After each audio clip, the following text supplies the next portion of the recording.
નાના શાસ્ત્ર વિચારણે નિપુણો સધર્મ સંસ્થાપકો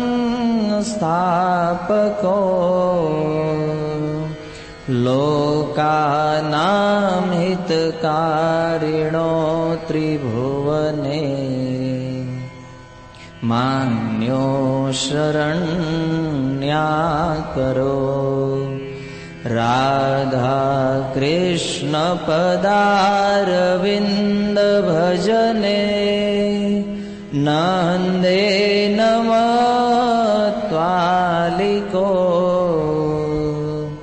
વંદે રૂપ સનાતન રઘુયુગો શ્રી જીવ ગોપાલકો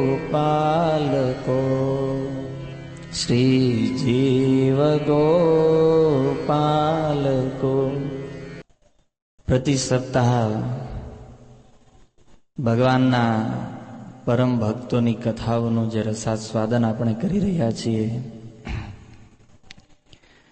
એમાં ગયા મંગળવારે ભગવાનના પરમ ભક્ત શ્રીપાદ રામાનુજાચાર્યની કથા અંતર્ગત આ સંસારની અંદર 4 પ્રકારના જે વૈષ્ણવ સંપ્રદાયો છે, એ 4 સંપ્રદાયો વિશે આપણે જાણકારી મેળવી. કોઈ ભક્તોને કદાચ યાદ રહ્યા હોય કે ન રહ્યા હોય, પણ કમસે કમ એટલી ખબર છે કે એ 4માંથી એક સંપ્રદાય છે જેનું નામ બ્રહ્મ સંપ્રદાય છે. અને એ બ્રહ્મ સંપ્રદાયથી શરૂ થતી ગુરુ શિષ્ય પરંપરામાં આપણું આંતરરાષ્ટ્રીય કૃષ્ણ ભાવનામૃત સંઘ એ બ્રહ્મ સંપ્રદાયનું પ્રતિનિધિત્વ કરે છે. અને એ બ્રહ્મ સંપ્રદાયના એક આચાર્ય મધ્વાચાર્ય થયા, એટલા માટે આ સંપ્રદાયનું નામ બ્રહ્મ મધ્વ સંપ્રદાય થયું. સમય જતા આ સંપ્રદાયની ઉત્પત્તિ જે છે એ વર્તમાન ભારતના પશ્ચિમ બંગાળ, જેને ગૌડ દેશના નામથી ઓળખવામાં આવે છે, અને ગૌડ દેશ ઉપરથી આ સંપ્રદાયનું નામ થયું ગૌડીય સંપ્રદાય. એટલે આ સંપ્રદાયનું પૂર્ણ નામ છે શ્રી બ્રહ્મ મધ્વ ગૌડીય સંપ્રદાય.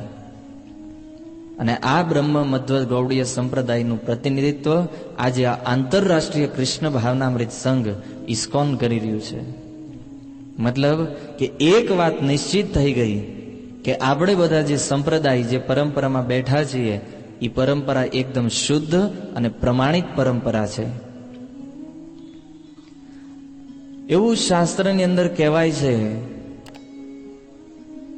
કે ભગવાન શ્રી કૃષ્ણની કથાઓને સાંભળવાથી ભગવાનના ભક્ત અતિ પ્રસન્ન થાય છે.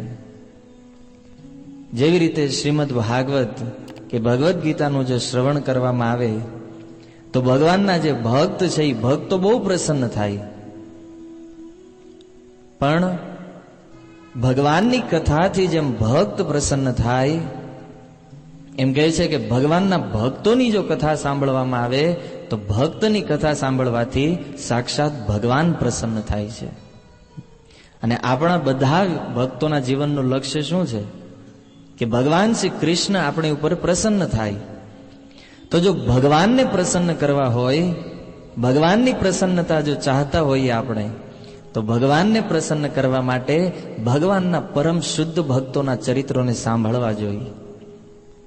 તમે જો શ્રીમદ ભાગવતમના 1 થી 9 સ્કંદ જોવો, શીલ પ્રભુપાદજી કહે છે કે ભગવાન શ્રી કૃષ્ણની લીલાઓને જો સમજવી હોય, ભગવાન શ્રી કૃષ્ણને જો સમજવા હોય તો સૌથી પહેલા ભગવાનના ભક્તોને સમજવા પડે. અને એટલે સુખદેવ ગોસ્વામીએ પ્રથમ સ્કંદથી લઈ અને 9મ સ્કંદ સુધી ભગવાનના અનેક ભક્તોના ચરિત્રોનું ગાન કર્યું, અનેક ભક્તોની કથાઓ કરી. અને 9મ સ્કંદને પૂર્ણ કર્યા પછી જ્યારે 10મ સ્કંદની અંદર પ્રવેશ કર્યો ત્યારે ભગવાન શ્રી કૃષ્ણના જન્મની કથા કહે છે. તો આની ઉપરથી સાર એ મળે છે ભક્તો કે ભગવાનને જો સમજવા હોય તો ભગવાનને સમજતા પહેલા ભગવાનના ભક્તોને સમજવા જરૂરી છે. કારણ કે ભગવાન અને ભગવાનના ભક્તોની કથા બેય એકબીજાની પૂરક છે. તમે સિક્કો જોયો હશે, એક બાજુવાળો સિક્કો ક્યારેય ન હોય, સિક્કાને બે બાજુઓ હોય. જેમ એક બાજુવાળો સિક્કો ક્યારેય સંભવ નથી, એમ ભગવાન વગર ભગવાનના ભક્તોની કથા ક્યારેય સંભવ નથી. અને જેમ ભગવાન વગર ભગવાનના ભક્તોની કથા સંભવ નથી, એમ ભક્તો વગર ભગવાનની કથા ક્યારેય સંભવ નથી. ભક્તની કથામાં ભગવાન હોય અને ભગવાનની કથામાં ભક્તો હોય. કારણ કે જો ભક્તો ન હોય તો ભગવાન લીલા કોની સાથે કરે? ભગવાન કે વૃંદાવનમાં આટા મારે એકલા એકલા? કોઈ ગોપ સખાવો ન હોય, ગાયો ન હોય, વ્રજવાસીઓ ન હોય, તો ભગવાન શું કરે? એટલે ભક્તની કથા ભગવાનથી અને ભગવાનની કથા એના ભક્તથી જોડાયેલી છે. એટલા માટે આપણે જો ભગવાનને પ્રસન્ન કરવા ઈચ્છતા હોય તો નિત્ય ભગવાનના ભક્તોની કથાઓ સાંભળવી જોઈએ. જે કથાઓ શ્રીમદ ભાગવત અને ભગવદ્ ગીતા જેવા ગ્રંથોમાં અને અનેક અનેક પુરાણોમાં વેદવ્યાસ મહારાજે આ ભગવાનના ભક્તોની કથાઓનું વર્ણન કર્યું છે. અને ભાગવત તો ભગવાનની વિશુદ્ધ લીલાઓથી ભરેલો ગ્રંથ છે. તો અનેક એવા ભક્તોની લીલાઓ અંતર્ગત આજે 4 સંપ્રદાય આપણે જોયા. એ 4 સંપ્રદાયમાંથી એક સંપ્રદાય છે જેનું નામ શ્રી સંપ્રદાય છે. અને આ શ્રી સંપ્રદાયની અંદર આ રામાનુજાચાર્ય નામના ભગવાનના એક મહાન ભક્ત આવિર્ભાવ થયો છે એમનો. અને ભક્ત તો હતા. આ સંસારની અંદર ભગવાન શ્રી કૃષ્ણના ભક્તો અનેક હોય, ઘણા બધા ભક્તો હોય, પણ આચાર્ય એમાંથી કોઈ કોઈ વ્યક્તિઓ હોય છે. મેં તમને પહેલા પ્રવચનમાં આચાર્ય કોને કહેવાય એ વિશે આપણે શ્રવણ કર્યું હતું. તો ભક્ત તો હજારો હોઈ શકે, પણ એ ભક્તમાંથી આચાર્ય એ માત્ર આજ સુધીમાં 5 આચાર્યો આ પૃથ્વી ઉપર થયા છે. એ 5માંથી એક છે નિમ્બારકાચાર્ય, એક વિષ્ણુ સ્વામી, એક મધ્વાચાર્ય અને એક આ રામાનુજાચાર્ય. આ 4 જે આચાર્યો થયા એ ચારેય આચાર્યો એક જ મતના હતા, અર્થાત ભગવાનની ભક્તિને એક જ મતથી ગ્રહણ કરેલી હતી. આ ચારેય આચાર્યો એ ભગવાનને સાકાર સ્વરૂપમાં માનતા હતા. અને એક આચાર્ય એવા થયા જેણે ભગવાનના નિરાકારવાદનું સમર્થન કર્યું, અને એ 5મા નંબરના આચાર્ય છે શંકરાચાર્ય.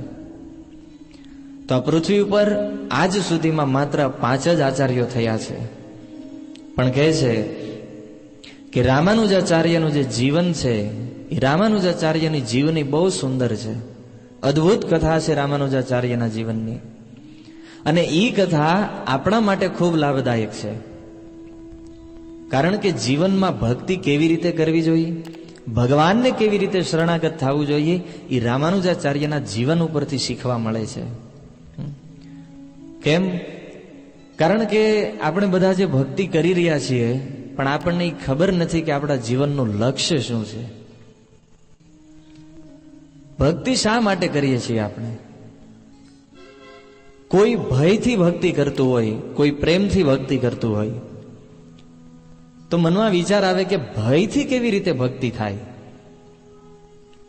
માની લો કે તમને કોઈ ભક્ત મળી જાય અને એ ભક્ત તમને એમ કહે કે આ દુનિયાની અંદર જો આપણે પાપ કર્મ કરશું તો એ પાપના ફળ સ્વરૂપ આપણે નરકમાં જવું પડશે. તો આપણે એને પૂછ્યું કે એ નરક કેવું હોય? ત્યારે એ વ્યક્તિ આ ભાગવત જેવા ગ્રંથોનો આશ્રય લઈ અને આપણને નરકનું વર્ણન કરે. તો એ નરકનું વર્ણન સાંભળીએ અને આપણને હૃદયમાં બીક લાગે, ભય લાગે કે જો હું પાપ કરીશ, હું ભજન નહીં કરું તો મારે નરકમાં જવું પડશે. એટલે મારે ભગવાનનું નામ લેવું જોઈએ. ઘણા લોકો ભયથી ભક્તિ કરતા હોય. ઘણા લોકોને કંઈક પ્રાપ્ત કરવાની ઈચ્છા હોય કે દુનિયામાં જો પૈસાવાળા થવું હોય, ધન પ્રાપ્ત કરવું હોય, સારું એવું જીવન પ્રાપ્ત કરવું હોય, અથવા તો મર્યા પછી સારું જીવન પ્રાપ્ત કરવું હોય તો ભક્તિ કરવી જોઈએ. તો ઘણા લોકો કંઈક પ્રાપ્ત કરવા માટે ભક્તિ કરે છે.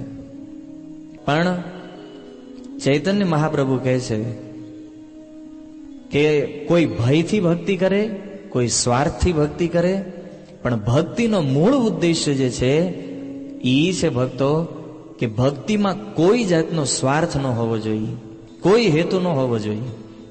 મહાપ્રભુ કહે છે, મમ જન્મની જન્મની ઈશ્વરે ભવતાદ ભક્તિર અહેતુકિતયી. ચૈતન્ય મહાપ્રભુ પોતાના શિક્ષાષ્ટક્રમમાં પ્રાર્થના કરતા કહે છે કે પ્રભુ મને એવી ભક્તિ આપો, મને એવી ભક્તિ આપો જન્મો જન્મ કે મારી ભક્તિનો કોઈ હેતુ ન હોય. શું કહે છે? મમ જન્મની જન્મનીશ્વરે ભવતાદ ભક્તિર અહેતુકી. જે ભક્તિનો કોઈ હેતુ નથી એ ભગવાનને કહે છે કે ચાહે તમે મને જન્મ મૃત્યુના ચક્રમાં રાખો, ચાહે મને સ્વર્ગમાં રાખો કે ચાહે મને નરકમાં મૂકી દો, હે પ્રભુ તમે મને ગમે એ જગ્યાએ લઈ જાઓ, છતાં બધી જગ્યાએ પ્રત્યેક જગ્યાએ હું તમારી ભક્તિ કરતો રહીશ. અને જ્યાં સુધી તમારી ભક્તિ મારી સાથે છે આ સંસારમાં મારે બીજી કોઈ વસ્તુની કામના નથી. આ છે એક શુદ્ધ ભક્તના વિચારો. બાકી આપણે જો ભયથી કે સ્વાર્થથી ભક્તિ કરતા હોય તો આપણે સમજી લેવું જોઈએ કે આપણી ભક્તિ પાર નહીં પહોંચે. અહીંયા ને અહીંયા પાછું આવવું પડશે, કારણ કે ભગવદ્ ગીતામાં કદાચ આપણે વાંચ્યું હોય, ભગવાન કહે છે કોઈ વ્યક્તિ મારી ભક્તિ કરે અને માનો કે આ જન્મની અંદર એની ભક્તિ અધૂરી રહી જાય તો એવા ભક્ત માટે ભગવાન કહે છે શુચિનામ શ્રીમતામ ગેહે. હું એને બહુ સરસ વૈષ્ણવ અને સંસ્કારી પરિવારમાં જન્મ આપું છું, જેના કારણે એ વ્યક્તિ પોતાની અધૂરી રહેલી ભક્તિને પૂર્ણ કરી શકે. તો આ શ્લોક અંતર્ગત આપણને એવો વિચાર હોય કે આગલું જીવન સારું મળે એટલા માટે મારે ભક્તિ કરવી જોઈએ. પણ ભક્તો, શુદ્ધ ભક્તનો વિચાર જે છે બીજો જન્મ લેવો જ શા માટે? અને માની લો કે કદાચ બીજો જન્મ મળે, જેમ મહાપ્રભુ કહે છે મમ જન્મની જન્મની ઈશ્વરે, કદાચ બીજા જન્મો મળી જાય તો એ બધા જન્મોમાં મને માત્ર તમારી અહેતુકી ભક્તિ પ્રાપ્ત થાય. એટલા માટે આવા આચાર્યો એ અહેતુકી ભક્તિ કેમ કરવી એ પોતાના જીવન દ્વારા શીખવે છે આપણને. કારણ કે આપણા જીવનનું લક્ષ્ય સારો જન્મ નથી, સારા ઘર નથી, સારા પૈસા નથી. આપણા જીવનનો લક્ષ્ય છે કે એ ભગવાન શ્રી કૃષ્ણના ચરણમાં પ્રેમ પ્રાપ્ત થાય. કારણ કે એક વખત જો ભગવાનના ચરણમાં પ્રેમ પ્રાપ્ત થઈ ગયો ને ભક્તો, તો સંસારમાં બીજી કોઈ કામના નથી રહેતી. અને વાત, આ સિદ્ધાંત ભલે તમને અત્યારે ન સમજાતો હોય કે કૃષ્ણ પ્રેમ કોને કહેવાય, પણ જેમ જેમ તમે ભક્તિમાં પ્રગતિ કરશો, ભક્તિમાં જેમ જેમ તમારું સ્તર બદલાતું જશે, એમ તમને ખ્યાલ આવતો જશે કે કૃષ્ણ પ્રેમ એ કેટલી ઉચ્ચ વસ્તુ છે. આ સંસારની અંદર નહીં, ભગવાનના ધામની અંદર તે સૌથી શ્રેષ્ઠમાં શ્રેષ્ઠ જો કોઈ વસ્તુ હોય તો એ ભગવાનના ચરણોનો પ્રેમ છે. પ્રેમ વગરની ભક્તિ કેવી લાગે તમે વિચાર કરો ભક્તો.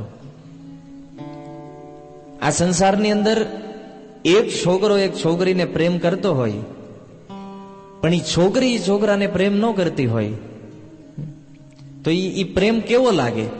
એક તરફી પ્રેમ. એમ કૃષ્ણ તમને પ્રેમ કરે છે, પણ તમને જો એના પ્રતિ પ્રેમ ઉત્પન્ન ન થાય તો એ ભક્તિથી શું ફળ મળે? ઉચ્ચ લોક પ્રાપ્ત થાય અથવા તો બીજા જન્મમાં કોઈ સારા ઘરે જન્મ પ્રાપ્ત થાય. પણ ભગવાનની વિશુદ્ધ લીલાઓમાં જે પ્રવેશ છે એ લીલા પ્રવેશથી આપણે વંચિત રહી જશું. એટલા માટે પ્રત્યેક ભક્તોએ જાણી લેવું જોઈએ કે આપણા જીવનનું લક્ષ્ય એ ભગવાન શ્રી કૃષ્ણના ચરણમાં પ્રેમની પ્રાપ્તિ છે, બીજું કાંઈ નથી. ભગવાન કદાચ જીવાડે કે મારી નાખે, કદાચ કરોડપતિના ઘરમાં જન્મ આપે કે બહુ ગરીબના ઘરમાં જન્મ આપે, છતાં હૃદયની અંદર કૃષ્ણ માટેની જે શ્રદ્ધા છે, કૃષ્ણ માટે જે પ્રેમ છે, એ પ્રેમ હંમેશા એવો ને એવો જ રહેવો જોઈએ. અને પ્રતિ જન્મ જ્યારે આવું ભજન થાય ત્યારે એ વૈષ્ણવ, એ ભક્ત, એ પોતાના જીવનના લક્ષ્યને પાર કરી શકે. પણ ઘણા મત અને ઘણા સંપ્રદાયોની અંદર ફસાય અને લક્ષ્યની વાત તો દૂર છે, લોકો સત સંપ્રદાયની નથી જાણતા. એટલા માટે અમારે વ્યાસપીઠ ઉપરથી કહેવું પડે કે બીજું બધું ખોટું છે અને ભગવાન દ્વારા નિર્મિત જે 4 સંપ્રદાય છે એ જ વાસ્તવમાં સત્ય છે. ગયા વખતે આ પ્રવચન થયું પછી ઘણા ભક્તોનો પ્રશ્ન હતો, ઘણા લોકોએ જાહેરમાં પૂછી નહોતા એ ગયા, પણ પ્રશ્ન હતો મનમાં કે શું આ 4 સંપ્રદાય સિવાય બધું જ ખોટું છે? આ અમારી વાત નથી ભક્તો, વેદવ્યાસ મહારાજ દ્વારા રચિત તમે કોઈ પણ શાસ્ત્ર જોઈ લો, વેદ, પુરાણ, ઉપનિષદ, વેદાંત સૂત્ર, બ્રહ્મસૂત્ર, ન્યાય, શ્રીમદ ભાગવત અને ભગવદ્ ગીતા, બહુ વિશાળ સાહિત્ય વેદવ્યાસજીએ લખ્યું છે. અને વેદવ્યાસજીના કોઈ પણ એક ગ્રંથને ઉઠાવો અને એમાં જોવો, વેદવ્યાસ મહારાજે આ જ વાત લખી છે કે 4 સંપ્રદાયની અંતર્ગત જો કોઈ વ્યક્તિ રહેશે એ જ ભગવાન ભક્તિને જાણી શકશે, બાકી લોકો આડાવડા કૂટાતા રહેશે. કોઈ આપણને એક અંધારા રૂમમાં બંધ કરી દે અને અંધારી રૂમમાં બંધ કરીને આપણને એમ કહે કે હવે તમારે અહીંયા રસ્તો ગોતવાનો છે, બહુ મોટી વિશાળ જગ્યા હોય, પણ એ અંધારામાં શું થાય, તમને પૂર્યા હોય, તમારી યારે 10-12 બીજા હોય, એને એકબીજા રે ભટકાતા રહે. એમ આ પાખંડ કરવાથી જીવ વારંવાર જન્મ મૃત્યુના ચક્રમાં ભટકાતો રહે છે. કારણ કે જીવને જાવું છે અહીંયાથી બહાર, પણ રસ્તો તો ખબર હોવી જોઈએ ને. જેમ મેં કીધું કે ભૌતિક સંસારમાં આપણે આવ્યા એટલે એક અંધારા કૂવામાં પડી ગયા છે, પણ એ અંધકાર ભર્યા કૂવામાં પડ્યા પછી એ કૂવામાંથી બહાર નીકળવું હોય તો જે લોકો એ કૂવામાંથી બહાર નીકળી ગયા છે એ રસ્તે જવાય કે આપણે એક નવો રસ્તો ગોતાય? શું કહો છો?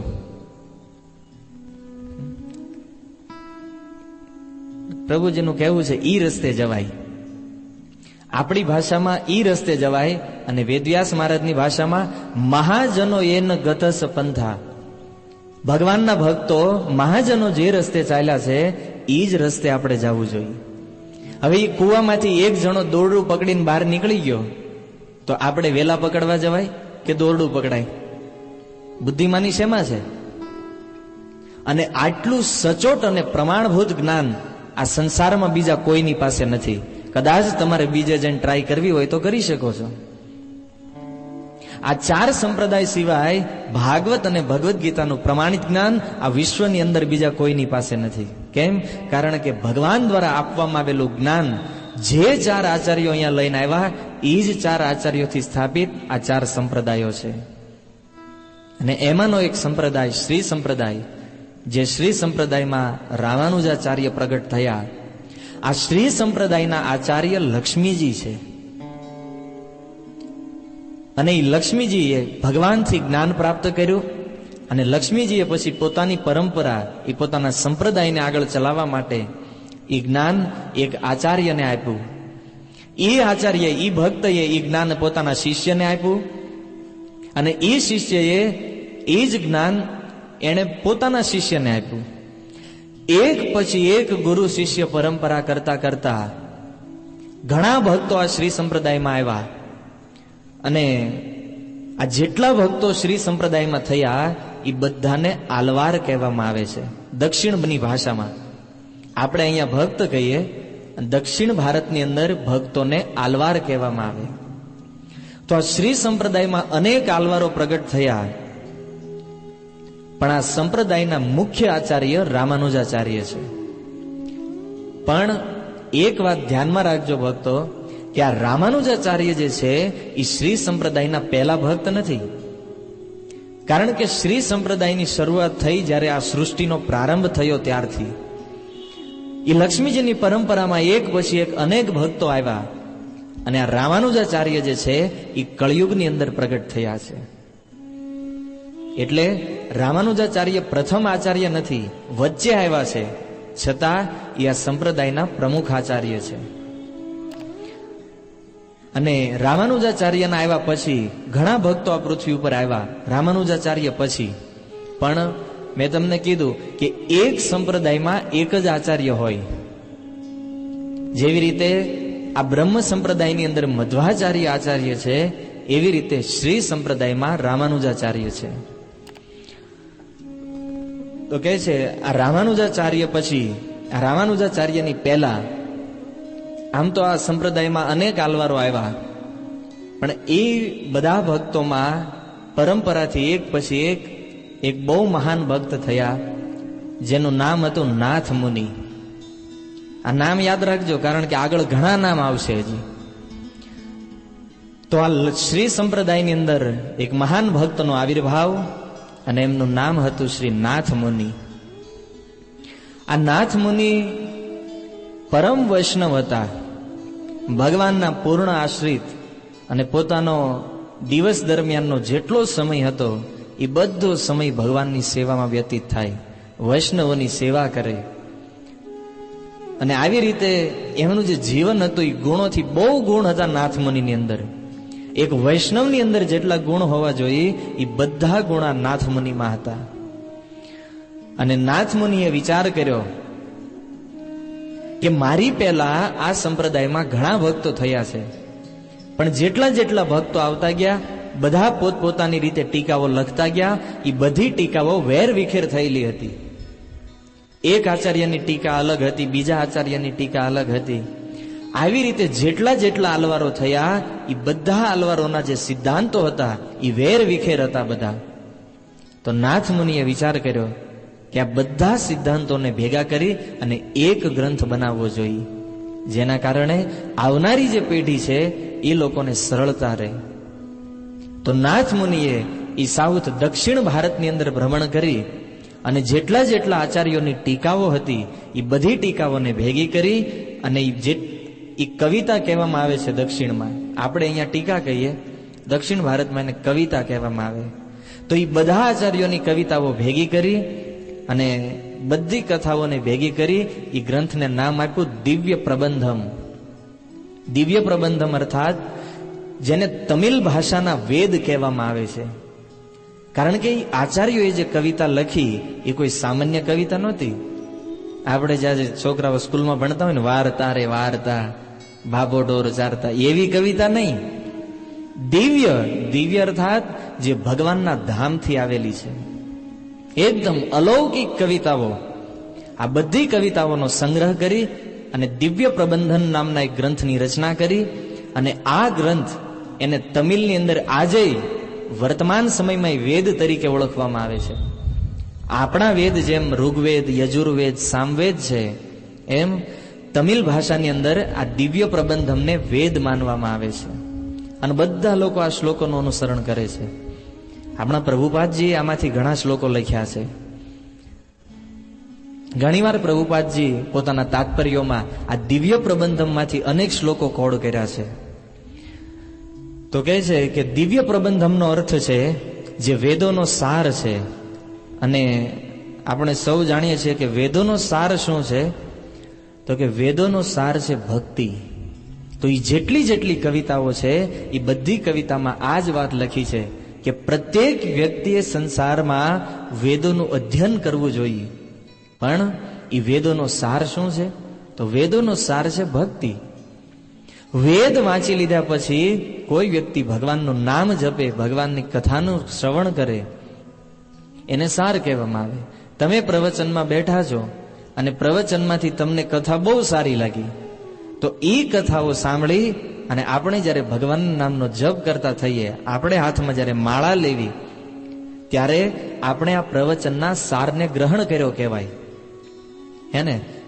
પણ રોજ દર મંગળવારે આવીને બેસતા હોય પણ નામ જપ ન કરતા હોય તો એ કથા ખાલી હજી કાનમાં ગઈ છે, હૃદયમાં નથી ગઈ. કથા હૃદયમાં ગઈ ક્યારે કહેવાય? જ્યારે આપણા મુખથી હરિકીર્તન નીકળતું હોય, હરિનામ નીકળતું હોય, ત્યારે એવું કહેવામાં આવે કે આ કથાનો સાર આપણે ગ્રહણ કર્યો છે. તો નાથમુનિ આ પ્રથમ વ્યક્તિ હતા જેણે તમિલ ભાષાની અંદર આ બધી જે કવિતાઓ હતી એને એક સાથે રાખી અને એ વેદોના સારરૂપ ભક્તિને પ્રગટ કરી. અને આ નાથમુનિ એ આજે દક્ષિણ ભારતમાં જે શ્રીરંગમ નામનું ક્ષેત્ર છે, આ નાથમુનિ શ્રીરંગમમાં રહેતા હતા. અને શ્રીરંગમની અંદર ભગવાન શ્રી રંગનાથજીનો વિગ્રહ છે. આ રંગનાથજી એવી અદ્ભુત મૂર્તિ છે, એવો અદ્ભુત વિગ્રહ છે કે કોઈ વ્યક્તિ એક વખત રંગનાથજીના દર્શન કરી લે પછી એ વ્યક્તિ આ સંસારમાં બીજું કઈ જોવાની કામના ન કરે. એટલો સુંદર અદ્ભુત વિગ્રહ છે રંગનાથજીનો. તો આ નાથમુનિ રોજ રંગનાથજીના મંદિરે જાય, રંગનાથજીની સેવા કરે. અને આમ સેવા કરતા કરતા એક દિવસ આ નાથમુનિ જે હતા એ શ્રીરંગમના મઠાધીશ થઈ ગયા. એ મંદિરનું જે સંચાલન હતું એ સંચાલન નાથમુનિને આપવામાં આવ્યું. અને એ નાથમુનિએ એ મંદિરનું સંચાલન સંભાળી અને ઘણા લોકોને ભક્ત બનાવ્યા. ઘણા વૈષ્ણવો થયા. અને આ નાથ મુનિના એક પુત્ર હતા જેનું નામ હતું ઈશ્વર મુનિ. તો આ નાથ મુનિ અને ઈશ્વર મુનિ બંનેએ મળી અને એક વખત નક્કી કર્યું કે ઘણા સમયથી આપણે આ શ્રીરંગમમાં રહેવી છીએ, તો ઈચ્છા છે કે એક વખત આપણે યાત્રા કરવી જોઈએ. તો વિચાર કર્યો કે યાત્રા કરવી છે, પણ યાત્રામાં જવું કઈ જગ્યાએ? કારણ કે ભગવાનના તો અનેક ધામ છે. ત્યારે બંને પિતા અને પુત્રએ મળી અને વિચાર કર્યો કે આપણે આખા ભારતની યાત્રા કરીએ. ભગવાનના જેટલા જેટલા પ્રમુખ તીર્થ સ્થાનો છે એ બધા તીર્થ સ્થાનોમાં ફરીએ, ભગવાનના દર્શન કરવી અને ભગવાનની કૃપાનો લાભ લઈશું. ત્યારે આ ઈશ્વર મુનિ અને નાથ મુનિ બે પોતાના પરિવાર સાથે આ ભારતની યાત્રાએ નીકળ્યા. ફરતા ગયા અને દક્ષિણ ભારતમાંથી શ્રીરંગમથી યાત્રા ચાલુ કરી અને ઉત્તર ભારતની અંદર વૃંદાવન, મથુરા, કાશી, હરિદ્વાર બધા તીર્થોને ભ્રમણ કરી અને પાછા શ્રીરંગમમાં આવ્યા. હવે જ્યારે આ લોકોની યાત્રા ઘરે સંપન્ન થઈ તો એ જ સમયે બરાબર આ નાથ મુનિને ત્યાં એક પુત્રનો જન્મ થયો. નાથ મુનિના પુત્ર ઈશ્વર મુનિ અને ઈશ્વર મુનિને ત્યાં એક સંતાન, એક પુત્રનો જન્મ થયો. હવે સ્વાભાવિક છે કે આપણા ઘરે કોઈ સંતાન, કોઈ બાળકનો જન્મ થાય તો બધા વિચારતા હોય, એના કાકા ને કાકી ને માસા માસી ને મામી ફઈ જેટલા લોકો હોય બધા વિચાર કરે કે આ બાળકનું નામ કંઈક એવું રાખવું છે કે જે નામ કોઈનું ન હોય. લાગે ને? બધા માતા પિતાઓ એવું ઈચ્છતા હોય કે મારા છોકરાનું નામ સારામાં સારું નામ હોવું જોઈએ. તો આ નાથ મુનિના પરિવારમાં, આ તો વૈષ્ણવ હતા, તો નાથ મુનિના ઘરમાં બધાએ વિચાર કર્યો કે આ બાળકનું નામ શું રાખશું. વિચારતા ગયા એવામાં ઈશ્વર મુનિએ વિચાર કર્યો કે આપણે ભારતની યાત્રા કરી, ઘણા બધા તીર્થોમાં ગયા, તો ભગવાનના નામ પરથી કોઈ એક નામ રાખી દઈએ. બહુ વિચાર કર્યો કે સૌથી શ્રેષ્ઠ વિગ્રહ કયા હતા, સૌથી શ્રેષ્ઠ સ્થાન કયું હતું. તો એ સમયે નાથ મુનિએ કીધું કે આપણે જેટલી યાત્રા કરી એ બધામાં સૌથી શ્રેષ્ઠ ભગવાન શ્રી કૃષ્ણનું વૃંદાવન હતું. અને વૃંદાવનમાં તે ભગવાનના અનેક વિગ્રહો છે, કારણ કે વૃંદાવનની અંદર 5000 મંદિર છે. તો એ 5000 ભગવાનના જે વિગ્રહ છે એમાં સૌથી વધારે દયાળુ, સૌથી વધારે કૃપા કરવા વાળા અને સૌથી વધારે કૃપાળુ જો કોઈ વિગ્રહ હોય તો એ વિગ્રહ ભગવાન યમુનાના પતિ, એને જેને યામુના કહેવામાં આવે, ભગવાનનું એક નામ છે યમુનાના પતિ યામુના. તો એ ભગવાનની પત્ની કાલિંદી યમુનાના નામ ઉપરથી આ બાળકનું નામ રાખવામાં આવ્યું યામુના.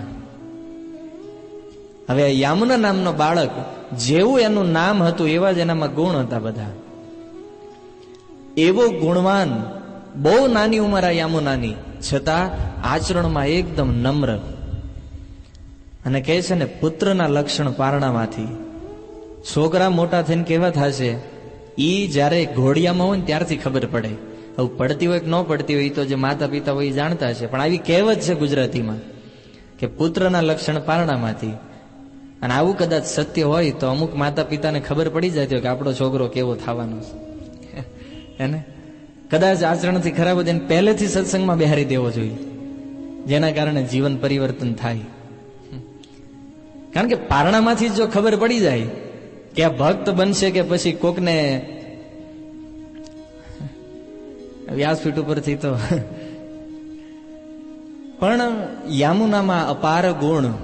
કારણ કે ભક્ત હોય ને, એ ભક્ત કદાચ નાના હોય કે મોટા હોય, ભક્ત હંમેશા ભક્ત રહે છે. તો બાળપણથી ભક્તિના બધા લક્ષણો, પણ યામુના મોટા થાય એની પહેલા થોડા જ સમયમાં એ યામુનાના પિતા ઈશ્વર મુનિનું મૃત્યુ થઈ ગયું. અને ઈશ્વર મુનિનો સ્વર્ગવાસ,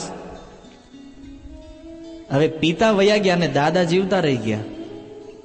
ઈશ્વર મુનિનું મૃત્યુ થઈ ગયું ને ઈશ્વર મુનિના મૃત્યુની આ ઘટના નાથ મુનિના હૃદયમાં એવો વૈરાગ્ય પ્રગટ થયો. કારણ કે ઈશ્વર મુનિ પોતાના પુત્રને જ્યારે મરતા જોયો ને નાથ મુનિએ વિચાર કર્યો કે આ સંસાર તો બિલકુલ અસાર છે. કારણ કે વૈષ્ણવ હતા, જાણતા હતા કે આ દુનિયાની અંદર આમને આમ જો ઘર ગૃહસ્થીમાં પડ્યા રહીશું તો ભલે આપણે અત્યારે જે કંઈ થોડું ઘણું ભજન કરી રહ્યા છીએ, પણ થોડા ઘણા ભજનથી ભવસાગર નો પાર થાય. ભવ રોગને ભવસાગરને જો પાર કરવો હોય તો એના માટે મજબૂત ભજન જોઈએ. અને એટલા માટે નાથ મુનિએ વિચાર કર્યો કે હવેથી આ ઘરમાં રહેવું નથી. નાથ મુનિએ ત્યારથી ગૃહ ત્યાગ કરી અને સંન્યાસ લઈ લીધો. નાથ મુનિ વયા ગયા સંન્યાસ લઈ. ઈશ્વર મુનિ સ્વર્ગવાસ થઈ ગયો. હવે ઘરની અંદર 3 વ્યક્તિ રહ્યા. એક નાથ મુનિના પત્ની, એક ઈશ્વર મુનિના પત્ની અને એક આ 5 વર્ષનો નાનો બાળક યામુના. હવે ઘરનો જે આધાર સ્તંભ હતા 2 વ્યક્તિ વયા ગયા તો ઘરની અંદર ગરીબી આવી ગઈ બહુ. પણ એ ગરીબીની અવસ્થામાં તે જેમ તેમ કરીને જીવન પસાર કરે. અને આ યામુના નામના બાળકની ઉંમર જ્યારે 5 વર્ષની થઈ તો 5 વર્ષની ઉંમરે આ યામુના નામના બાળકને ગુરુકુળમાં દાખલ કરવામાં આવ્યા. ગુરુકુળમાં ભણવા બેસાડ્યા. અને એ ગુરુકુળની અંદર આ યામુનાના જે ગુરુ હતા એનું નામ હતું ભાષ્યાચાર્ય. આ ભાષ્યાચાર્યથી યામુના શિક્ષણ ગ્રહણ કરતા હતા. પણ ભાષ્યાચાર્યએ જોયું કે એવો તેજસ્વી અને વિદ્વાન પુત્ર છે આ.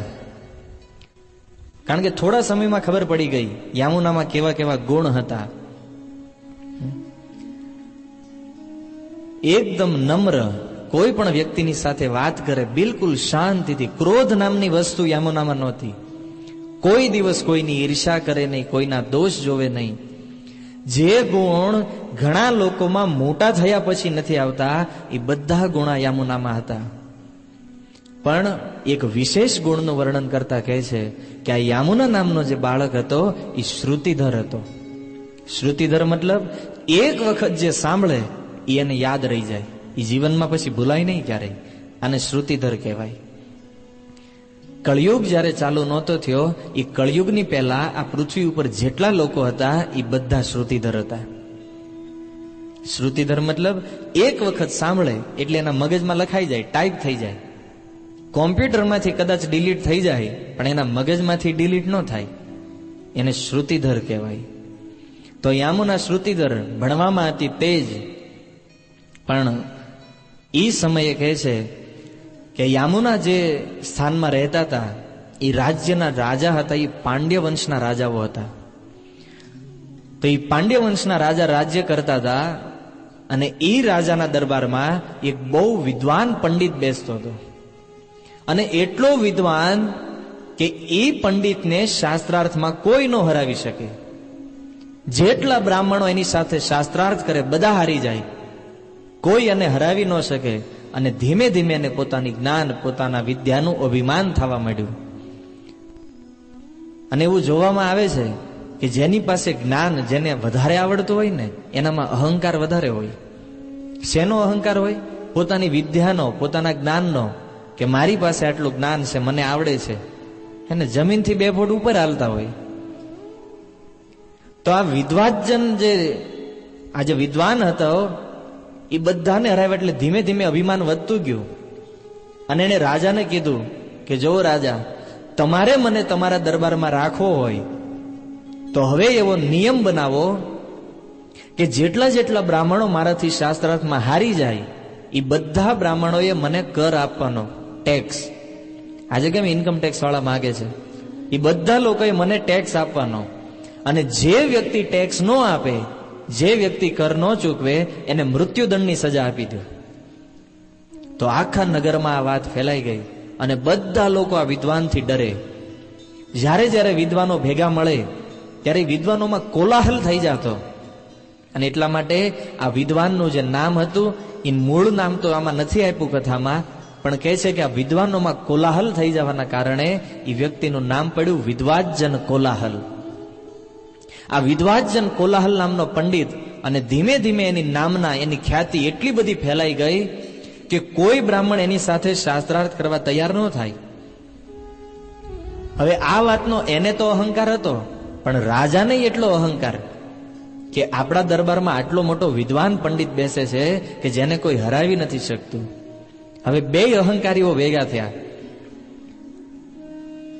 અને આ બાજુ ઘટના કંઈક એવી બની કે યામુનાચાર્ય જે ગુરુકુળમાં ભણતા હતા એ ગુરુકુળના આચાર્ય ભાષ્યાચાર્ય હતા.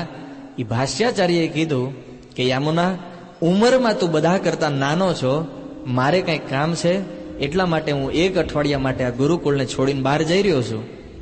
તો તું હું જ્યાં સુધી પાછો ન આવું ત્યાં સુધી તું આ ગુરુકુળ આશ્રમને સાચવજે. તો ગુરુ એ આખા પાઠશાળાનો ભાર આ યામુનાને સોંપી અને પોતાના બધા શિષ્યોને સાથે લઈ અને નજીકના કોઈ શહેરમાં ગયા. હવે આ બાજુ બન્યું એવું કે આ ભાષ્યાચાર્ય જે છે એ ત્યાં વિદ્વાજન કોલાહલ પાસે શાસ્ત્રાર્થ કરવા માટે ગયેલા. અને એ શાસ્ત્રાર્થમાં આ વિદ્વાજન કોલાહલે આ ભાષ્યાચાર્યને હરાવી દીધા હતા. અને નિયમ પ્રમાણે ભાષ્યાચાર્યને કર ચૂકવવાનો હતો. તો વિદ્વાજન કોલાહલે એના એક શિષ્યને કીધું કે જો આપણા રાજ્યમાં ભાષ્યાચાર્ય નામના એક આચાર્યનું ગુરુકુળ છે, એ મારી સાથે શાસ્ત્રાર્થમાં હારી ગયા છે, પણ 2 વર્ષથી આપણને કર આપતા નથી. એના આશ્રમમાં જાઓ અને એને કર આપવા માટે કહો, અને જો ન આપે તો ગમે એ રીતે ધાક ધમકીથી કર વસૂલ કરીને આવો. તો આ શિષ્ય નીકળ્યા અને ભાષ્યાચાર્યના આશ્રમ ઉપર આવ્યા. આશ્રમ ઉપર આવીને જોયું કે બીજા કોઈ લોકો તો છે નહીં. 5 વર્ષનો એક બાળક યામુના હતો. તો યામુનાએ જોયું કે આ કોઈ શિષ્ય આવી રહ્યો છે અને સમજી ગયા કે કોઈ અહંકારી વ્યક્તિ આવી રહ્યો છે. કારણ કે અભિમાન હોય ને એ આમ એકદમ ટટ્ટાર થઈને ચાલતા હોય. અને આવીને તરત જ કોણ છે, શા માટે આવ્યા છે, કોઈ વાત નહીં, સીધું યામુનાને કીધું, ક્યાં છે તારા ગુરુ? એ તારા ગુરુ પોતાની જાતને સમજે છે શું? તારા ગુરુ એટલા મહાન થઈ ગયા કે મારા ગુરુ વિદ્વાજન કોલાહલને કર નથી આપતા. હવે યામુનાને તો ખબર નહીં કે આ કર શું છે ને આ બધી શું વાર્તા થઈ રહી છે. અને આ જે શિષ્ય હતા એણે આવીને સીધું જ ભાષ્યાચાર્યનું અપમાન કરી નાખ્યું. હવે યામુના સ્વભાવથી તો નમ્ર હતા, જીવનમાં ક્યારેય ક્રોધ નહોતો કર્યો, પણ એ પોતાના ગુરુને બહુ પ્રેમ કરતા હતા. અને ગુરુ પ્રતિ એટલો પ્રેમ કે એ યામુના સહન ન કરી શક્યા આ વાત, કે આટલો બધો ઉદ્દંડ, આટલો બધો અહંકારી શિષ્ય અને એ મારા ગુરુનું અપમાન કરે છે. ત્યારે યામુનાએ સૌથી પહેલા કીધું કે તું ગમે એ વ્યક્તિ હોય, હું નથી જાણતો તું કોણ છો, પણ તારી વાણી ઉપરથી, તારી વાત ઉપરથી એવું લાગે છે કે તું અને તારો ગુરુ 2 મૂર્ખ છો. સીધું જ કહી દીધું મોઢે. તો ઓલો શિષ્યને તો આશ્ચર્ય થઈ ગયું, 5 વર્ષનો બાળક મને મૂર્ખ કહે છે? તો કે છે તુંય મૂર્ખ છો, તારો ગુરુય મૂર્ખ છે. તું એટલા માટે મૂર્ખ છો કારણ કે તારી અંદર ગમે એટલી વિદ્યા હોય છતાં અહંકાર ભર્યો છે. જેની અંદર વિદ્યા હોય ને એની અંદર વિનમ્રતા હોવી જોઈએ. આપણે કદાચ બાળ મંદિરમાં સૂત્ર વાંચ્યું છે, વિદ્યા વિનયથી શોભે છે. વિદ્યાની અંદર વિનય, નમ્રતા હોવી જોઈએ. અહંકાર હોય એનામાં વિદ્યા ક્યારેય ન હોય. એટલા માટે તું તો મૂર્ખ છો જ, કે આટલો અહંકારી હોવા છતાં પોતાને વિદ્વાન માને છો. અને તારો ગુરુ એટલા માટે મૂર્ખ છે કારણ કે તારી જેવાને એને આવું અહંકાર ભર્યું શિક્ષણ આપ્યું છે. એટલે તું અને તારા ગુરુ 2 મૂર્ખ છો.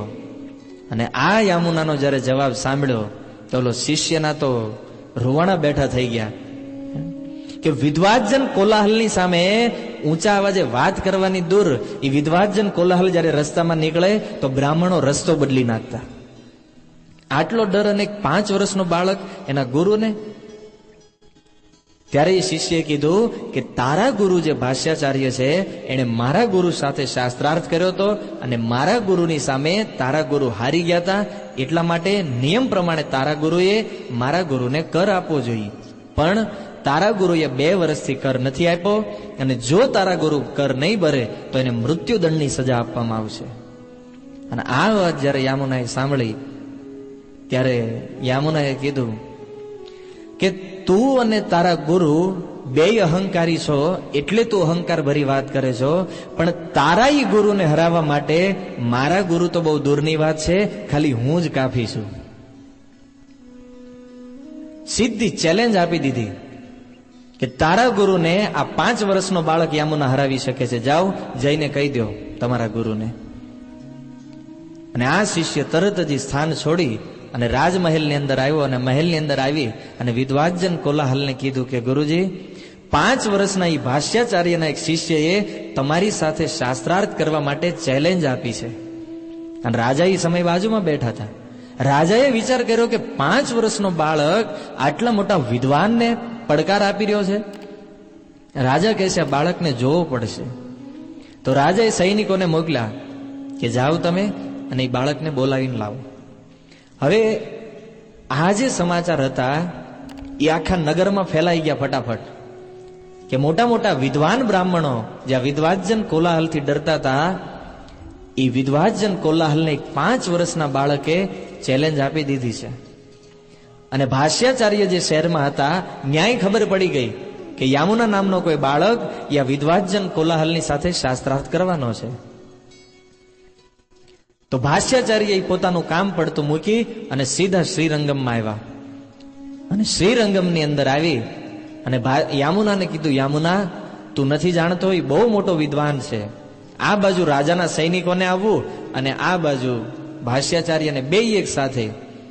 ત્યારે યામુના પોતાના ગુરુને પ્રણામ કરીને કહે છે, ગુરુ, તમે જે શિક્ષા મને ભણાવી છે, તમે જે જ્ઞાન મને આપ્યું છે, એ જ્ઞાનના પ્રભાવથી મને એટલી ખબર છે કે આ વિદ્વાજન કોલાહલને એક ક્ષણમાં હું હરાવી દઈશ. વિશ્વાસ છે મને તમારી વિદ્યા ઉપર. બસ તમે આશીર્વાદ આપો કે એ વિદ્વાજન કોલાહલને હરાવી અને ગુરુ દક્ષિણાના રૂપમાં એના કરમાંથી હું તમને મુક્ત કરી દઉં. ભાષ્યાચાર્ય ચાહતા તો નહોતા, પણ એને ખબર હતી કે યામુનાએ એક વખત મનમાં જે નિશ્ચય કરી લીધો છે એ પૂરો કરીને જ રહેશે. કમ અને ભાષ્યાચાર્ય આશીર્વાદ આપ્યા. રાજાના સૈનિકો લેવા માટે આવ્યા કે રાજા તમને બોલાવે છે. ત્યારે યામુનાચાર્ય કે એમ હું નહીં આવું. કેમ? કારણ કે મારે જેની સાથે શાસ્ત્રાર્થ કરવાનો છે એ બહુ મોટા વિદ્વાન છે, જ્યાં જઈને પાલખીમાં બેસીને જાય છે. તો મારે એની સાથે શાસ્ત્રાર્થ કરવાનો છે તો કમસે કમ મારા માટે એની સમાન સુવિધા હોવી જોઈએ. અને આ જયારે જવાબ યામુનાચાર્યએ આપ્યો, યામુનાએ, રાજાએ સાંભળ્યું તો આશ્ચર્ય થયું રાજાને કે આ બાળક વાસ્તવમાં બુદ્ધિમાન છે. હે ને? તો રાજાએ વિચાર્યું કે આના માટે પાલખી મોકલવી પડે. તો રાજાએ પાલખી ને રથ, હાથી, ઘોડા, બેન્ડ વાજા બધું મોકલ્યું કે જાઓ 5 વર્ષના બાળકને લેતા આવો. અને યામુનાએ કીધું કે આપણો વટ પડવો જોઈએ, કારણ કે સામે વાળો જેટલો મજબૂત હોય એટલું જ આપણે મજબૂત રહેવાનું છે. તો બધી સુવિધા, પાલખી, રથ, ઘોડા, નગારા, ઢોલ બધું મગાવ્યું. અને એ નગરના રાજમાર્ગ ઉપરથી, જે નગરનો જે મેઇન રસ્તો હતો, ત્યાંથી યામુનાજાને આખું નગર જોવા માટે નીકળ્યું છે કે આજે એક અદભુત ઘટના થઈ રહી છે. એક 5 વર્ષનો બાળક અને એક 70 વર્ષનો સંન્યાસી, આ બેની વચ્ચે શાસ્ત્રાર્થ થવાનો છે. આખું નગર જોવા માટે નીકળ્યું કે આ બાળક છે કોણ. અને એ સમયે રાજા અને રાણી જયારે આ બધો અવાજ સાંભળ્યો કે નગરમાં આટલો મોટો અવાજ થઈ રહ્યો છે, તો રાજા અને રાણી એની બાલ્કનીમાં આવ્યા. બે એ સમયમાં ઝરૂખા કહેવાય, બાલ્કની આપણી લેંગ્વેજ છે. બાલ્કનીમાં આવીને બે ઉભા હતા અને જોયું. તો રાણીએ જયારે એ યામુનાને જોયા તો એ રાણીએ રાજાને કીધું કે રાજા, મારા મનમાં એવું છે કે આ શાસ્ત્રાર્થ નિશ્ચિત આ બાળક જીતી જશે, કારણ કે એની અંદર જે અપાર તેજ દેખાઈ રહ્યું છે એની ઉપરથી લાગે છે કે આ વિદ્વાજન કોલાહલને હરાવી દેશે. રાજા કે મોટા મોટા બ્રાહ્મણો વિદ્વાજન કોલાહલનું નામ સાંભળીને ધ્રુજી જાય છે, આ બાળક નહીં જીતી શકે. રાણી કે આ બાળક જીતશે, રાજા કે બાળક નહીં જીતે. તો બેએ કીધું લાગી શરત. આપણે કે ને વાત વાતમાં કઈક બે જણે સામસામે વાત કરતા હોય તો તરત શરત નાખે. તો રાણીએ કીધું કે જો આ બાળક શાસ્ત્રાર્થમાં નહીં જીતે, આ યામુના જો શાસ્ત્રાર્થમાં હારી જાય તો હું તમારી દાસીની દાસી થઈને રહીશ. તો રાજાએ વિચાર કર્યો કે અદ્ભુત શરત લગાવી છે. એક રાણી પોતાની દાસીની દાસી થઈને રહેવા માટે. તો રાજા કે આપણે કઈ કમ નથી. રાજાએ કીધું કે જો આ બાળક શાસ્ત્રાર્થ જીતી જાય તો આને હું મારું અડધું રાજ્ય આપી દઈશ. અને આ વાત પાછળ વિદ્વાજન કોલાહલ ઉભા હતા. રાજાને રાણીને ખબર નહોતી પંડિત પાછળ ઉભા છે. તો તો રાણીની મજાક ઉડાવતા આ વિદ્વાજન કોલાહલે કીધું કે દેવી, તમે એમ કહો છો કે આ યામુના જીતી જશે, વાસ્તવમાં મને લાગે છે કે આ તમારો બાળક કટાક્ષમાં કહે છે એને કે તમે જેને નક્કી કર્યો છે એ વાસ્તવમાં આલબંદાર છે. આલબંદાર એટલે તમિલ ભાષામાં વિજયી પંડિતને આલબંદાર કહેવાય. એ કે જો તમારો આલબંદાર જઈ રહ્યો છે કે તમારો વિજય. રાણીની મજાક ઉડાવતા હતા વિદ્વાજન કોલાહલ, પણ એ વિદ્વાજનને ખબર નહોતી કે આજે એના અહંકારનો ભૂકો થઈ જવાનો છે. યામુના આવ્યા દરબારની અંદર આખું નગર જોવા માટે. એ સમયે એવું વર્ણન લખ્યું છે કે રાજાના દરબારમાં જેટલી ખુરશી હતી એ બધી ખુરશી બહાર કઢાવી નાખી, કારણ કે બેસવાની જગ્યા નહોતી. બધા લોકો ઉભા રહીને, જ્યાં ઉભા રહેવાની જગ્યા મળે ત્યાં ઉભા રહીને બધા એક જ વસ્તુ જોતા હતા કે આ 5 વર્ષનો બાળક આને કઈ રીતે હરાવશે. ચેલેન્જ તો આપી દીધી છે.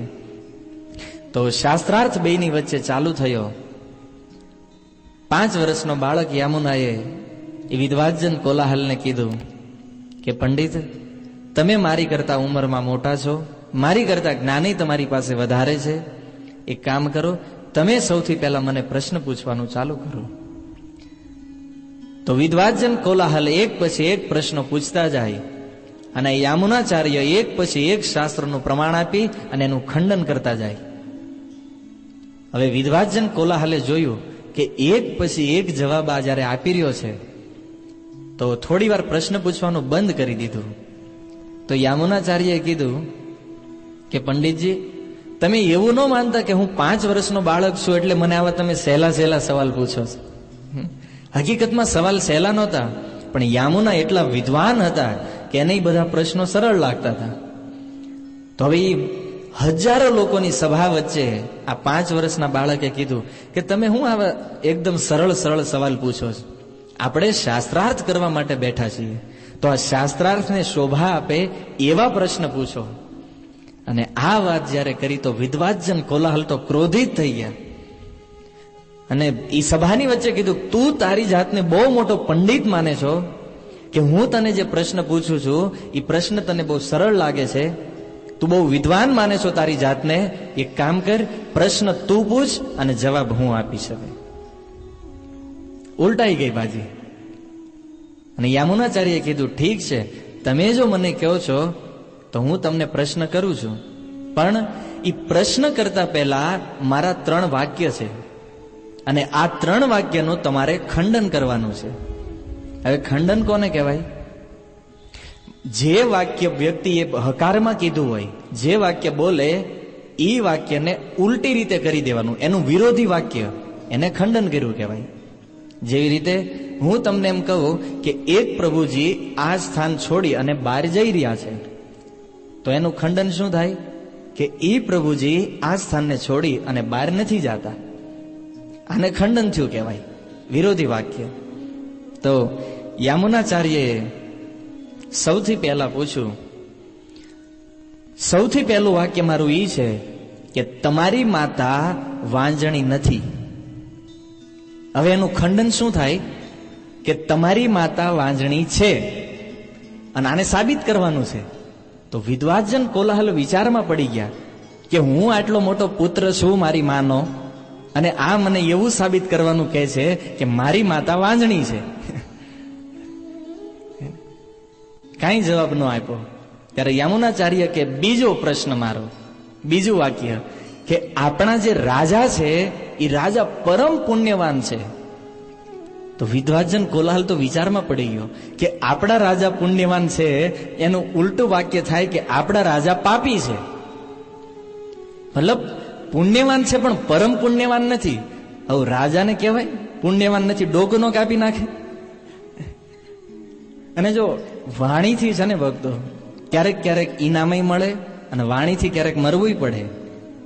દિલ્હીની અંદર જ્યારે એ દિલ્હીની ગાદી ઉપર બાદશાહ અકબરનું શાસન હતું, તો એ સમયે અકબરના દરબારમાં એક ગંગ કવિ બેસતા હતા, કવિ ગંગ, અને બહુ સુંદર કવિતાઓ રચે. તો એક વખત રાજાએ કવિતાઓથી ખુશ થઈ અને એ ગંગ કવિને હાથી ઇનામમાં આપ્યો. કે હાથી લઈ જાઓ, તમારી કવિતાથી હું પ્રસન્ન છું. હાથી ઇનામમાં આપી દીધો. અને એકવાર રાજાને શું મૂળ ચડ્યો, રાજા વાજાને વાંદર્યા, હે ને, ક્યારે વાગે ને ક્યારે બગડે ખબર ન પડે. તો રાજા કે એક કામ કરો, તમે બહુ કવિતાઓ કરી, હવે મારી બેગમ ઉપર કવિતા કરો. તો ગંગ કવિ કે કરી દેવી, એમાં શું વાંધો છે. બહુ સુંદર વર્ણન કર્યું બેગમનું. તમારા વાળ આવા છે, તમારા હાથ આવા છે, તમારા પગ આ, આખું વર્ણન કર્યા પછી કે આને મુખ ભગવાને બહુ સુંદર આપ્યું છે, પણ કે છે નાક છછુંદર જેવું દીધું. આ વાત જયારે બેગમે સાંભળી કે આટલું મોટું અપમાન, તો બેગમે રાજાને કીધું કે એણે મારી આવી મજાક કરી, મારા વિશે કવિતા, મારું નાક છછુંદર જેવું કીધું, આને મૃત્યુદંડ આપો. અરે રાજા કે પણ બેગમને સમજાવે છે રાજા કે આપણા દરબારનું આ બહુ મોટું રત્ન છે, આટલા મહાન કવિ આ બીજી વાર નહીં મળે, તું કોને મૃત્યુદંડ આપવાનું કહેશો? વિચાર તો કરે, એક મહાન કવિ છે, બેગમ કે ઈ ગમે ઈ હોય, એને મૃત્યુદંડ આપો, નહીતર હું મરી જઈશ. અને બાદશાહ ઢીલા, હે ને, જેમ કળિયુગમાં પડી જાય ને, થોડોક ઝઘડો થયો હોય અને કે મને આમ કરી દો, ન કરે તો કે તો હું વહી જઈશ, હે ને, અને એટલું કે હું વહી જઈશ, ત્યાં ભાઈ ઢીલા. આ એકની વાત નથી, સમાજમાં દેખાઈ રહ્યું છે એટલે કહું છું. અને એવું ન કહેતા પ્રભુજીનો અનુભવ છે, આપણે આવો અનુભવ બિલકુલ નથી. આ અનુભવની વાત નથી, આ મેં જોયેલું છે એ કહું છું તમને. તો રાણીએ કહી દીધું કે આને મૃત્યુદંડ આપો. તો એ સમયે બાદશાહે જાહેર કર્યું કે કવિ ગંગને મૃત્યુદંડ આપવામાં આવશે. અને કેવી રીતે? તો કે હાથીના પગ નીચે કચડીને એને મારી નાખો. હવે જુઓ, જે કવિતા રચવાથી હાથી મળ્યો તો એ જ કવિતાથી આજે હાથી દ્વારા મરવું પડે છે. એટલે એક કહેવત પડી ગઈ, બાતન હાથી પાઈએ, બાતન હાથી પાય. વાત કરવાથી હાથીની પ્રાપ્તિ થાય, અને એ જ વાત કરવાથી બાતન હાથી પાય, મતલબ હાથીના પગની પ્રાપ્તિ થઈ. એટલે હાથીના પગ તળે એને મરવું પડ્યું. તો વિદ્વાજન કોલાહલે તો વિચાર કર્યો કે રાજાને કહેવાય કે તમે પુણ્યવાન નથી, સીધો મૃત્યુદંડ ફટકારી દે. ચૂપ. ત્યારે યામુનાચાર્યે ત્રીજું વાક્ય કીધું કે આપણા જે રાણી છે એ સાવિત્રી દેવી જેવા પતિવ્રતા છે. વિદ્વાજન કોલાહલ કે મારી નાખ્યા. કદાચ રાજા તો માફ કરી દે, એકવાર રાજા કહી દેશે કે હાલો ભાઈ તમને માફ કરી દીધા, હું પાપી છું, જીવનમાં કઈક પાપ તો થયું હોય. પણ રાણીને કહેવું કે તમે પતિવ્રતા નથી, એટલે રાણી મૂકે જીવતા, કાંઈ બોલે નહીં. અને જો જેનું ખંડન કરવાનું હોય ને, આ શાસ્ત્રાર્થનો એક નિયમ હોય કે જે વ્યક્તિ પ્રશ્ન કરે અને સામેવાળાને એનો જવાબ ન આવડે, તો એ પ્રશ્નનો જવાબ એ વ્યક્તિ પોતાને એનો ખુલાસો કરવો પડે. અને જો એ ખુલાસો ન આપે તો એ પ્રશ્ન ફેલ થઈ જાય. એટલે કોલાહલ તો એકદમ ક્રોધિત થઈ ગયા આવા વાક્ય પૂછ્યા. અને કોલાહલે કીધું કે તું બહુ મોટો પંડિત જો માનતો હોય અને તું મને એમ કહે છો કે આ વાક્યનું ખંડન કરો, તું આ વાક્યનું ખંડન કરી શકે છે? હાલ મારી વાત છોડ, હું હારી ગયો છું તારી સામે, પણ તું આ વાક્યનું ખંડન કર, અને જો તું ખંડન નહીં કર તો તને મૃત્યુદંડ આપવામાં આવશે. સીધી ચેલેન્જ. ત્યારે યામુનાચાર્ય દ્વારા ખુલાસો થયો પહેલા વાક્યનો કે તમારી માતા વંધ્ય નથી, મતલબ કે તમારી માતા વંધ્ય છે. એનો ખુલાસો એ છે, યામુનાચાર્ય કહે છે કે મનુ સંહિતાની અંદર મનુ મહારાજે લખ્યું છે કે કોઈ પણ માતાને એક પુત્ર હોય એ માતાને વાંજણી જ કહેવાય. કેમ? કારણ કે આ સંસારની અંદર કોઈ માતાનો એક પુત્ર મરી જાય તો એ માતાને પાછળ બીજો કોઈ પુત્ર નથી રહેતો. બે સંતાન હોય અને એક કદાચ મરી જાય તો એક પુત્ર જીવિત રહે છે. એટલા માટે આ દુનિયામાં જેટલી પણ એક પુત્ર વાળી માતા છે, જેને એક સંતાન હોય, એ બધી માતાઓને વંધ્ય કહેવામાં આવે છે. આ મનુ સંહિતામાં લખ્યું છે. અને આ જયારે ખુલાસો થયો, આખો રાજમહેલ તાળીઓ પાડવા માંડ્યા બધા. અને એક સાથે લોકોને લાગ્યું, રાજા આશ્ચર્યચકિત થઈ ગયા જવાબ સાંભળીને. અને હવે બધાના મનમાં આશ્ચર્ય થયું કે આ બીજા વાક્યનું ખંડન શું હશે? કે બીજું વાક્યનો શું જવાબ હશે? સાંભળવું છે કે આવતા મંગળવારે? સમય થઈ ચુક્યો છે. ઠીક છે, ખુલાસો કરી દઈ કે આપણા રાજા પરમ પુણ્યવાન છે, અને એનું ખંડન ઈ છે, આ યામુના કહે છે કે આપણા રાજા પરમ પુણ્યવાન છે, મતલબ એનું ખંડન એવું થાય કે આપણા રાજા પુણ્યવાન છે પણ પરમ પુણ્યવાન નથી. કેમ? કારણ કે પ્રત્યેક રાજા જે રાજ્યમાં શાસન કરતા હોય એ રાજ્યમાં રહેવા વાળી જે પ્રજા છે, એ પ્રજા જેટલું પાપ કરે એ પાપનો 1/6 ભાગ એ રાજાના ખાતામાં લખાય છે. એટલા માટે યામુનાચાર્યએ ખુલાસો કર્યો કે આપણા રાજા પોતે પરમ પુણ્યવાન છે, પણ જે પ્રજા જે પાપ કરી રહી છે એ પ્રજાનો 1/6 ભાગ એ રાજાના ખાતામાં લખાય છે. એટલા માટે આપણા રાજા એ પરમ પુણ્યવાન હોવા છતાં પુણ્યવાન નથી. રાજાએ ખુશ થઈ ગયા જવાબ સાંભળી. અને હવે તો ત્રીજું અંતિમ વાક્ય કે આપણી જે રાણી છે એ સાવિત્રી દેવી જેવા પતિવ્રતા છે, અર્થાત કે આપણા રાણી છે એ પતિવ્રતા નથી. તો પતિવ્રતા સ્ત્રી એને કહેવાય કે જેનું મન, વચન અને કર્મ માત્ર એક જ પતિમાં લાગેલું હોય. તો યામુનાચાર્ય એનો ખુલાસો આપતા કહે છે કે જે સ્ત્રી એક રાજાની પત્ની હોય તો એક રાજાની અંદર 8 દેવતાઓનો વાસ છે. સૂર્ય, અગ્નિ, વરુણ, વાયુ એવા 8 દેવતાઓ એક રાજાની અંદર રહે છે. એટલા માટે રાણીએ ભલે એક રાજા સાથે લગ્ન કર્યા, પણ વાસ્તવમાં એણે 9 પુરુષો સાથે લગ્ન કર્યા છે. કેમ? કારણ કે એક રાજામાં 8 દેવતાઓનો વાસ હોય છે. એટલા માટે આપણા રાણી હાલાકી મન, વચન, કર્મથી રાજાને જ પોતાના પતિ માને છે, છતાં એ દેવતાઓની સાથે એમના વિવાહ થયેલા છે. એટલા માટે આપણા રાણી એ પતિવ્રતા નથી. અને જ્યારે આ જવાબ સાંભળ્યો, આખા રાજમહેલમાં બધા લોકોએ તાળીઓનો ગડગડાટ અને એક સાથે બોલી ઉઠ્યા, આલ બંદાર, આલ બંદાર. આલ બંદાર મતલબ વિજય ભવ, વિજય ભવ. બધા લોકો આશીર્વાદ આપવા માંડ્યા યામુનાચાર્યને કે જય હો. આજે આ વિદ્વાન ઘમંડી પંડિતને હરાવે એવો કોઈ વ્યક્તિ આપણા રાજ્યમાં. રાજા તો ખુશ થઈ ગયા કે આપણા રાજ્યની અંદર એવાય બાળકો છે જે 5 વર્ષના બાળકો આવા વિદ્વાન પંડિતોને હરાવી દે. અને પોતાના વચન પ્રમાણે રાજાએ પોતાનું અડધું રાજ્ય જે છે એ આખા રાજ્યની વચ્ચે ઘોષણા કરી કે મારું અડધું રાજ્ય એ આ 5 વર્ષના બાળક યામુનાને હું આપું છું. રાજાએ આપી દીધું અને રાણીએ તો આ બાળકને તેડી લીધા હાથમાં. અને અદભુત બધા લોકો જય જયકાર કરવા મળ્યા બધી બાજુ. પણ આ જ યામુના નામનો બાળક હવે જો એને રાજ્ય મળ્યું છે, આગળ જતા એ રાજા બનશે અને રાજા બની અને ભોગ વિલાસમાં ફસાશે. આટલો મોટો ભક્ત વ્યક્તિ, પણ એ યામુનામાંથી યામુનાચાર્ય કેવી રીતે થયા અને આ વૈષ્ણવ સંપ્રદાયના આચાર્ય કેવી રીતે થયા એ આપણે આવતા મંગળવારે જોઈશું. હરે કૃષ્ણ. શીલ પ્રભુપાદ કી નિદાય ગૌર પ્રેમાનંદે.